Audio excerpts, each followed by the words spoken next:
YouTube viewer, g'day bikers. I decided to take advantage of perfect weather this week and went and did the bridle track. Spent about 3 hours there on some other roads in the area as well. And I'm going to edit a video about that, but it will take me a little while because I want to do a good job. But in the meantime, I thought I'd just quickly address how great the Suzuki DR650 was for that purpose. The main reason I say that is I live on the coast. It took me 5 hours to get into the area where the bridle track is and then 5 hours home. So in all it was a 13-hour day. I started at 6 o'clock in the morning and finished at 9 o'clock at night. I travelled around 800 kilometres and of course a lot of that was on dirt. But the reason the DR650 was such a great bike for the purpose was that to get there I had to travel on a lot of fast roads, including the Hume Highway at 110 kilometres an hour, which is the speed limit on that one, and then a lot of other fast and country roads. In fact, just about every kind of road you can think of. And to me, what makes the DR650, the mighty bush pig, so good, is as a dual sport, it is a bit of a unicorn. It can handle everything and do it really well. It'll easily sit on 110, 120 kilometres an hour and have plenty in reserve for overtaking if you need to. But then when you get to the trails and the tracks and even the tight technical single lanes in the bush, it is more than capable of handling that as well.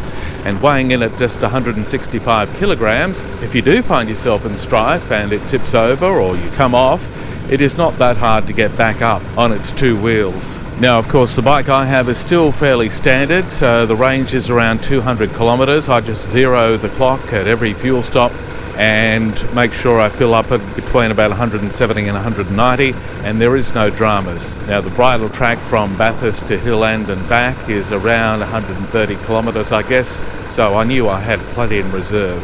And of course, the elephant in the room is the seat. Being a standard bike, how did I go spending 15 hours in the saddle? I actually think I said 13 before, but when I look at it, 6 a.m. to 9 p.m. is 15 hours.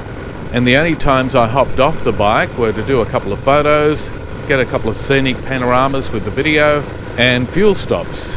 I was on the go all day because I did over 800 kilometres, and with a lot of that being dirt, if I'd stopped too long, I wouldn't have been able to do it. My goal was to try and get back home before it got dark. I missed that by about an hour, so the last hour was travelling very slow on some country roads at about 60 kilometres an hour, so I wouldn't have any issues if any roos or wombats jumped out in front of me. As it was in the Taralga area, I came across 4 dead snakes on the road, 3 of those quite large, and those 3 were between Taralga and Goulburn. But the DR having good ground clearance, I knew I could throw my legs in the air if any live ones appeared. But getting back to the seat, it is a hard seat, but I found being in the saddle for 15 hours with just a few breaks off the bike wasn't too bad. I won't lie, my backside did get sore, and whenever I was feeling uncomfortable, I would just stand up on the bike in slow areas or where any roadworks were, just to give myself a little bit of a break, and that helped me get through without too much trouble. I'm recording this the day after and I'm not feeling any discomfort at all, so I guess cyclists can relate to this. Seats on push bikes aren't that comfortable and you can spend a long time in the saddle, but they stand a lot as well, and that seems to alleviate that problem. So while it's not as comfortable as a big adventure bike like my V-Strom 1050, it is more than capable of handling such a journey with every type of road condition and still being capable to do what you want and enjoy it when you get to the dirt destination. So I just wanted to highlight what a great bike the DR650 is.